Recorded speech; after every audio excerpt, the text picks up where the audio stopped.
Stop scrolling. Don't say another word to anyone today until you finish this video. Right now, without knowing it, every conversation you're having is being used against you. Your kindness? Someone is calling it weakness. Your silence? They're reading it as permission. Your trust?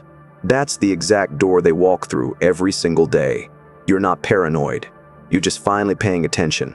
Nobody taught you this in school. Your therapist won't bring it up. Society spent years telling you, be open, be vulnerable, and be emotional.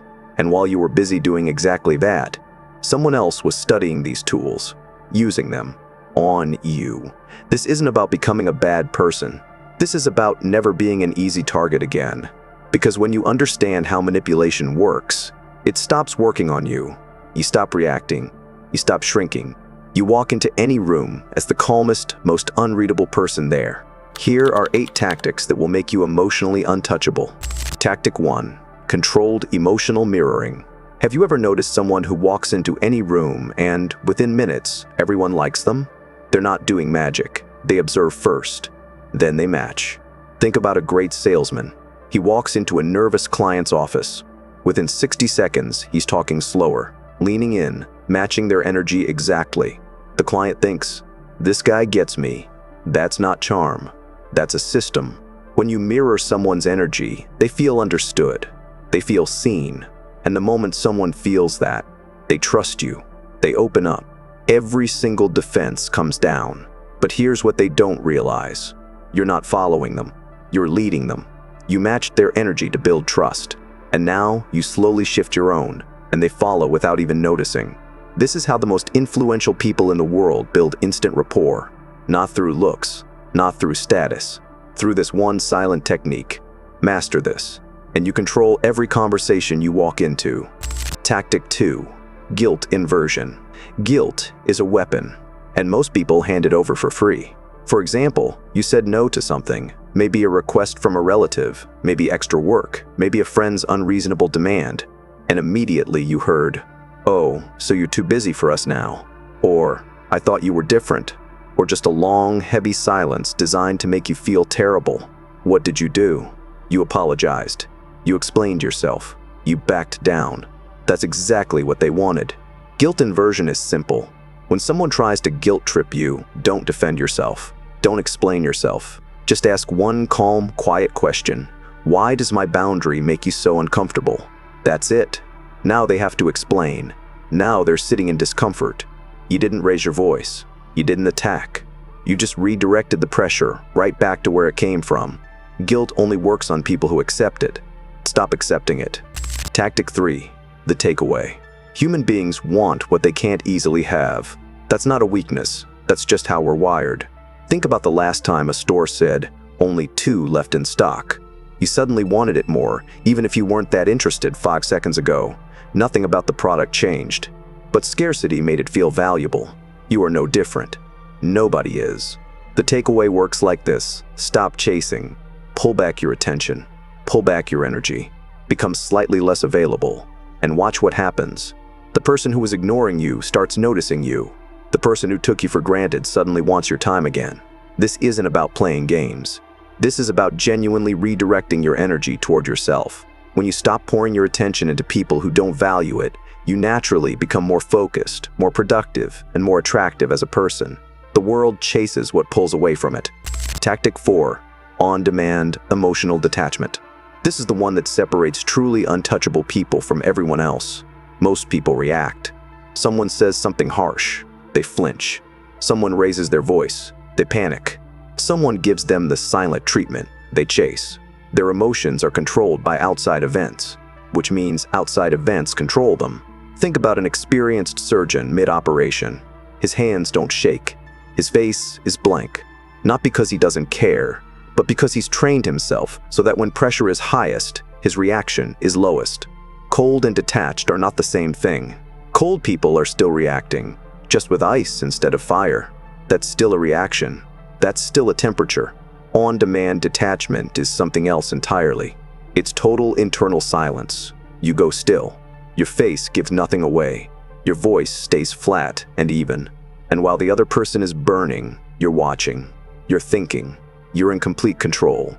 The person who cannot be rattled cannot be controlled. Train this skill. It will change everything. Tactic 5. The strategic pause.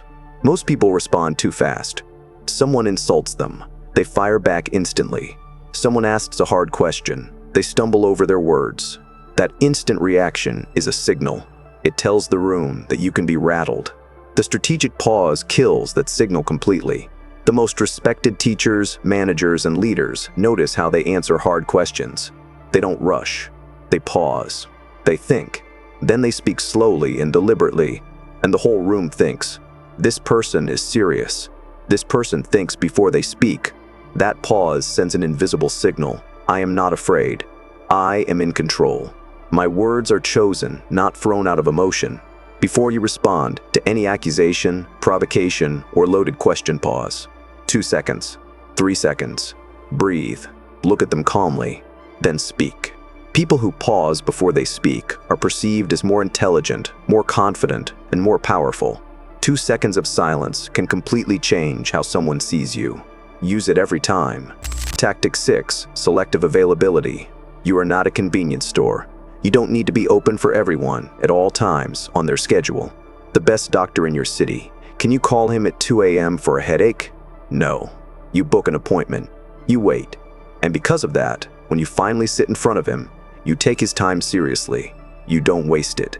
His scarcity created your respect. Be that doctor. Not rude, not cold, just structured. When you're always available, people stop valuing your time. You become background noise, a given. But when people realize your attention isn't automatic, it becomes something worth earning. The most powerful people in any industry are hard to reach. That is not an accident. Protect your time, your energy, and your attention like they are your most valuable assets, because they are. Become someone whose presence means something, because it isn't always guaranteed. Tactic 7. The neutral face. Your face is talking, even when your mouth isn't. Most people can't hide what they feel. Surprise, anger, discomfort, fear. It all flashes across their face before they even realize it. And anyone watching closely can read every single one of those signals. Poker players lose thousands, not because of bad cards, but because their face gave it away. One twitch, one extra blink. The game was lost before a single chip moved. In real life, every conversation is that table. Your face is your hand. Keep it closed. The neutral face eliminates that vulnerability completely. You train yourself to receive any information, good or bad, with the same calm, unreadable expression. No raised eyebrows, no jaw tension, no visible reaction, just stillness. When people can't read your face, they don't know if they pleased you or disappointed you. They don't know if their words landed or missed. That uncertainty makes them anxious, and anxious people make mistakes.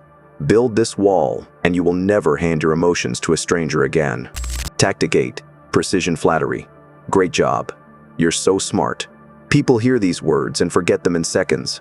Precision flattery is completely different, and it hits on a completely different level. Example: you have a colleague who's always afraid people don't take his decisions seriously. Generic: good work today. Precision: the way you listen to everyone in that meeting before making the call. That's something you can't teach most people.